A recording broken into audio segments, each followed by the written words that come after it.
আসসালামু আলাইকুম প্রিয় এইচএসসি 2026 ব্যাচের প্রিয় শিক্ষার্থী বন্ধুরা, আশা করছি সকলে ভালো আছেন। আলহামদুলিল্লাহ, আল্লাহর রহমতে আমিও বেশ ভালো আছি। যদিও আজকের নিউজ পাওয়ার পর খুব বেশি ভালো থাকার কথা নয়, কারণ আপনাদের পরীক্ষাই শেষ হয়নি। ঢাকা বিশ্ববিদ্যালয় পরীক্ষার পরীক্ষার ডেট তো দিয়েছে, আবেদনের ডেট, এমনকি আপনাদের ক্লাস কবে শুরু হবে সেই ডেটও দিয়ে দিয়েছে।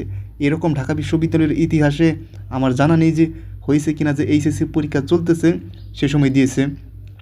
তো যাই হোক, ঢাকা বিশ্ববিদ্যালয়ের সকল আপডেট আজকে দিব, কবে পরীক্ষা শুরু, কবে ক্লাস শুরু এবং কবে থেকে আবেদন শুরু। তবে তার আগে একটা অনুরোধ, আমাদের চ্যানেলটি যারা সাবস্ক্রাইব করেননি তারা অবশ্যই আমাদের চ্যানেলটিকে সাবস্ক্রাইব করে পাশে বেল আইকনটি বাজিয়ে দেবেন। তো চলুন শুরু করি। প্রথমেই দেখে নেই আপনাদের পরীক্ষা কবে হবে। সেটা হচ্ছে আইবিএ ইউনিট, সেটা হচ্ছে 5ই ডিসেম্বর, সেটা হচ্ছে শনিবারে পরীক্ষা হবে আপনাদের। এরপর হচ্ছে বিজ্ঞান ইউনিট, সেখানে পরীক্ষা হবে 12ই ডিসেম্বর, এটাও শনিবারে। কলা, আইন ও সামাজিক অনুষদ, যেটাকে বি ইউনিট বলা হয়। দেখুন, বিজ্ঞান বিভাগকে এ ইউনিট, কলা, আইন ও সামাজিক বিজ্ঞান যেটাকে মানবিক ইউনিট বি ইউনিট বলা হয়। 19শে ডিসেম্বর শনিবারে পরীক্ষা হবে এবং চারুকলাতে হবে আপনাদের 22শে ডিসেম্বর, এটা হচ্ছে মঙ্গলবার। এবং সি ইউনিট বা ব্যবসায় শাখা যেটাকে বলা হয় ব্যবসায় শিক্ষা, 26শে ডিসেম্বর শনিবারে পরীক্ষা হবে। অর্থাৎ শুধুমাত্র চারুকলা আপনাদের মঙ্গলবারে পরীক্ষা হচ্ছে, আর বাকি সবগুলো কিন্তু শনিবারই পরীক্ষা হচ্ছে। এই হচ্ছে এক্সাম ডেট। এরপর যদি বলি আপনাদের আবেদন কবে থেকে শুরু, আপনাদের আবেদন শুরু হচ্ছে 11ই নভেম্বর থেকে 25শে নভেম্বর। 11ই নভেম্বর থেকে 25শে নভেম্বরের মধ্যে আপনি আবেদন করতে পারবেন। আর আপনাদের মানদণ্ডটা একটু দেখিয়ে দেই, আপনাদের কত নম্বর পরীক্ষা হবে, কীভাবে কি। আমি এখানে শুধু দেখিয়েছি আপনাদের এবিসি ইউনিট, অর্থাৎ বিজ্ঞান, ব্যবসায় এবং মানবিক শাখাগুলো, কারণ আইবি এর মানবন্টনটা একটু আলাদা, ওটা ইংরেজিতে সম্ভবত প্রশ্ন হয়, সব কিছু আলাদা, এই জন্য ওটা আমি দেখাইনি। তো মানবন্টনটা ঠিক কীরকম হবে, পূর্ণ নম্বর সম্পূর্ণ নম্বরে যে আপনাদের পরীক্ষা হবে সেটা হচ্ছে 120 নম্বরের আর কি, সব মিলিয়ে প্রশ্ন এবং জিপিএ সব কিছু মিলে। এখানে শুধু প্রশ্ন লিখেছি, কিন্তু এখানে জিপিএ সহ হবে আর কি। এই 120 নম্বরের মধ্যে 100 নম্বর হবে লিখিত। কীরকম, এই 100-র মধ্যে আবার 60টি থাকবে এমসিকিউ এবং 40 নম্বর থাকবে রিটেন, লিখতে হবে আপনাদের। এমসিকিউ তো শুধুমাত্র গোল দাগ দিতে হবে, বৃত্ত ভরাট করতে হবে, কিন্তু আরও 40 কিন্তু আপনাদের রিটেন থাকবে। আর 20 থাকবে জিপিএ নম্বর। জিপিএ নম্বর আপনাদের যে এসএসসি এবং এইচএসসির যে নম্বর, এইটা আর কি সম্ভবত 10-10 আর কি গণন করা হবে। এই হচ্ছে আপনার জিপিএ নম্বর। এরপর যদি বলি ভর্তি পরীক্ষার যোগ্যতা, আপনি এখানে ভর্তি পরীক্ষা দিতে গেলে আপনার কী কী যোগ্যতা থাকতে হবে। আপনি যদি এসএসসি ব্যাচ 2021 থেকে 2024 সালের মধ্যে হন, তাহলে আপনি ভর্তি পরীক্ষা দিতে পারবেন। তার মানে কি 2021 থেকে 24 সালের মধ্যে যে কোনো বছর আপনি এসএসসি পরীক্ষা দিলেই হবে। তার মানে এসএসসির জন্য কিন্তু second time, third time, fourth time, fifth টাইমও আছে, কিন্তু এইচএসসির জন্য কিন্তু সেকেন্ড টাইম থাকছে না। এইচএসসিতে শুধুমাত্র আপনারা যারা 2026 সালে পরীক্ষা দিচ্ছেন তারাই দিতে পারবেন। এবছর যদিও একটু কানাঘুষা কথা শোনা যাচ্ছিল যে সেকেন্ড টাইম থাকতে পারে, কিন্তু আপনাদের বছর সেকেন্ড টাইম থাকছে না। এরপর আমরা যদি পরবর্তীতে আপডেটে চলে যাই, জিপিএ যোগ্যতা। জিপিএ যোগ্যতা কত লাগবে বিজ্ঞান বিভাগের জন্য, যারা বিজ্ঞান বিভাগের শিক্ষার্থীদের জন্য এসএসসি ও এইচএসসির জন্য আলাদাভাবে 3.5।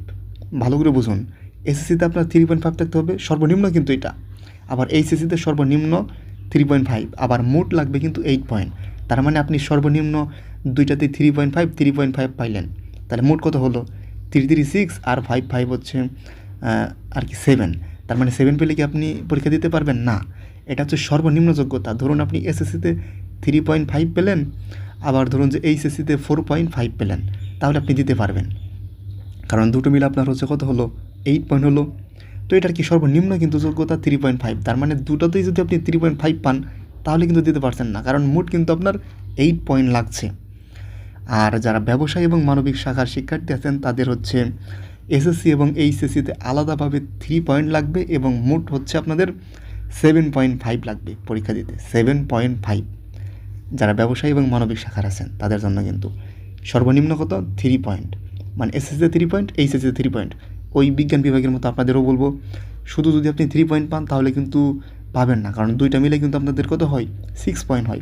6 পয়েন্ট হলে কি আর আপনি পরীক্ষা দিতে পারবেন না? ধরুন আপনি এসএসসিতে পেয়েছেন 3 পয়েন্ট, আবার এইচএসসিতে পেয়েছেন 4.5, তাহলে আপনি পরীক্ষা দিতে পারবেন। আশা করি বুঝতে পেরেছেন, এটা হচ্ছে সর্বনিম্ন। এসএসসি এবং এইচএসসিতে আলাদাভাবে কত পেতে হবে সেটা, কিন্তু মোট কিন্তু আপনার 7.5। এখন আপনারা অনেকেই বলতে পারেন যে বিজ্ঞান বিভাগের যারা শিক্ষার্থী তারা মানবিকে পরীক্ষা দিতে পারে, আবার মানবিকের শিক্ষার্থী বর্তমানে বিজ্ঞান কিংবা ব্যবসায়ীতেও কিছু কিছু তাদের সিট দেওয়া হয়। এখন এদের জন্য আবার কত, ওই একই পয়েন্ট, এই যে আলাদা আলাদাভাবে যে পয়েন্ট, মানে আপনি যে কোনো বিভাগে পরীক্ষা দিতে চান, আপনি মানবিকের হয়ে যদি বিজ্ঞানে পরীক্ষা দিতে চান, আপনার এই একই পয়েন্ট লাগবে, মানে 7.5। এই হচ্ছে কথা। এবিসি যে কোনো শিক্ষার্থী যে কোনো ইউনিটে পরীক্ষা দিতে গেলে এই পয়েন্টই লাগবে। আমি কিন্তু সর্বশেষে লিখে দিয়েছি যে মানে এই পয়েন্ট হলে আপনি কি পরীক্ষা দিতে পারবেন।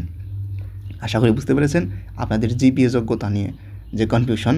বিজ্ঞান বিভাগের 3.5 আলাদা আর মোট হচ্ছে 8, আর ব্যবসায় এবং মানবিক শাখার জন্য আপনার 3 পয়েন্ট আলাদা, কিন্তু মোট হচ্ছে 7.5।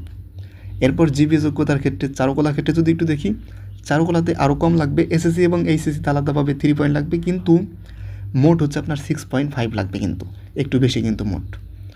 এই হচ্ছে মোটামুটি জিপিএ যোগ্যতা। এবং আপনাদের ক্লাস শুরু হবে 28 মার্চ, আনুমানিক একটা ডেট দিয়েছে 28 মার্চ। তো এর মধ্যে আর কি হয়ে যাবে আর কি, যেহেতু ডেট দিয়ে দিয়েছে সব কিছু, মানে এটা ঢাকা বিশ্ববিদ্যালয়ের ইতিহাসে বা যে কোনো বিশ্ববিদ্যালয়ের ইতিহাসে হয়তো বা প্রথম যে পরীক্ষা চলছে এর মধ্যে আপনাদের পরীক্ষার ডেট দিয়ে দিয়েছে, সব কিছু করে ফেলছে। হয়তো বা বিইউপি বা ওইদিকে মেডিকেল এগুলো হয়তো বা মিটিংয়ে বসে এর আগেই পরীক্ষা নেওয়ার চেষ্টা করবে। এখন পর্যন্ত আপনাদের জানেন হয়তো বা এসএসসির পরীক্ষার রেজাল্ট দেয়নি, আপনাদের কবে দিবে সেটাও আপনারা জানেন না। সাধারণত পরীক্ষার রেজাল্ট দেওয়ার পর এগুলো ডেট দেয়, কিন্তু এত আগেই কেন দিল আমি জানি না। আবার রেজাল্ট দেওয়ার পর তো আবার অনেকে বোর্ড চ্যালেঞ্জও করে, কীভাবে কেমনি কি কিছুই মানে আমিও জানি না, আপনিও জানেন না। হয়তো বা শিক্ষা মন্ত্রণালয়ের সাথে হয়তো বা যোগাযোগ করবে তারা বলবে আগেই রেজাল্ট দিয়ে দেওয়ার জন্য।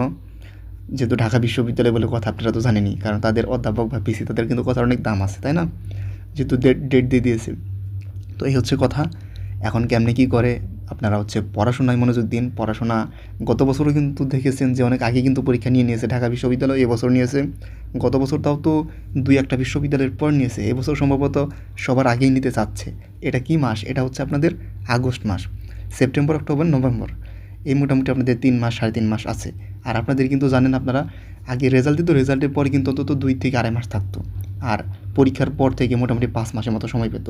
আর আপনারা পাচ্ছেন 3 থেকে 3.5 মাস, অর্থাৎ বুঝতেই পারছেন সময় হাতে নেই। ঝটপট পড়ালেখায় মনোযোগ দিন, ভালো করে পড়াশোনা করুন। তো এই হচ্ছে সর্বশেষ আপডেট। আরও কিছু জানার থাকলে অবশ্যই কমেন্ট করবেন।